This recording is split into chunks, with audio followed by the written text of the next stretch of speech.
Before we begin today's lesson, let's review some of the vocabulary. Volume is our first word, and if you remember, volume is how much space an object takes up.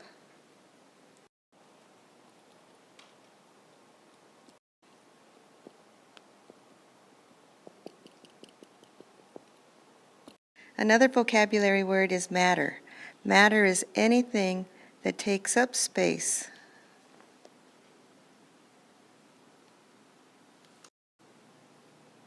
Mass is the amount of matter in an object. Mass is the amount of matter in an object. The mass on the left is less than the mass on the right. Good morning, everybody. Today we're talking about density, but before we get to density, there's a couple things that we need to discuss, and the first one is density is a relationship between volume and mass. If you look at these two containers, you can tell they have the same length times width times height, and that's going to give them the same volume. Now, if you look at these two containers, you can tell that they have different lengths, widths, and heights, which is going to give them a different volume. That's going to be very important when we're talking about density, because a different volume is going to change or could change the density. Now, like I said before, density is a relationship between mass and volume. We talked about the volume of this container. Now we need to discuss the mass. For today's purposes, we're going to use these as our matter or mass. Stop. Now, in yesterday's lesson, if you remember, we talked about mass on Earth being equal to weight. And for our purposes moving forward, working on our project, mass is going to be weight. So today, this is going to be our matter, or our mass, and we will be able to see what that looks like inside a certain volume. If I bring in another volume, the same volume, and we have this much matter in this volume, and this much matter in this volume, the density is going to be different. Okay, now if you'll look, I have two objects with the same volume, and they have 1, 2, 3, and 1, 2, 3 pieces of matter. So these two are going to have the same density. So I have two different volumes, but I have the same mass in each of these. And because this is a relationship, if I have a different volume and the same mass, we're going to have a different density.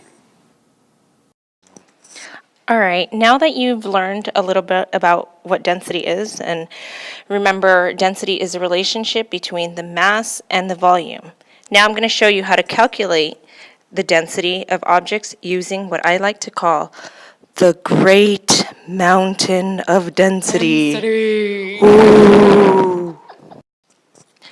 The formula on how to find density is density is equal to mass divided by volume. So if you look at the triangle here, and we're trying to find our density here, you have mass divided by volume. So in thinking about this formula, if I have a problem that reads like this, a basketball has a volume of 6 centimeters cubed and a mass of 120 grams, what is its density? I'm simply going to take what I know from the problem, the mass, which is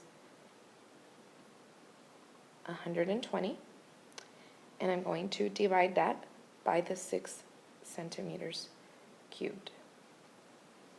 Okay? And so if I know that 6 goes into 12 twice, goes into 0 times, then I know that my density is 20 grams per centimeter cubed. So let's try one more together. A water bottle has a mass of 15 grams and a volume of 30 milliliters.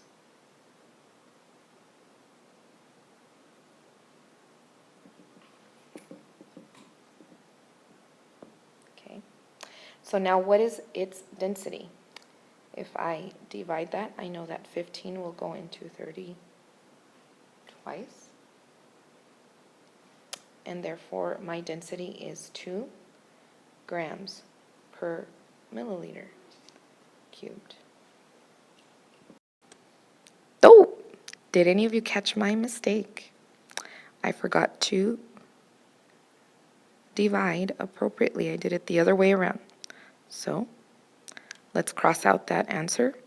30 divided by, or 15 divided into by 30, it's going to give me 0.5 grams per milliliter cubed. All right, so now it's your turn. If you have the following information, try to plug it into the formula and figure it out for yourself.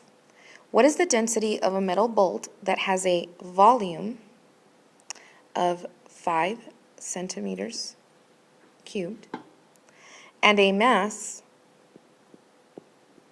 of 40 grams? Go ahead and pause the video and try it out on EduCreations and then take it to a teacher for checking.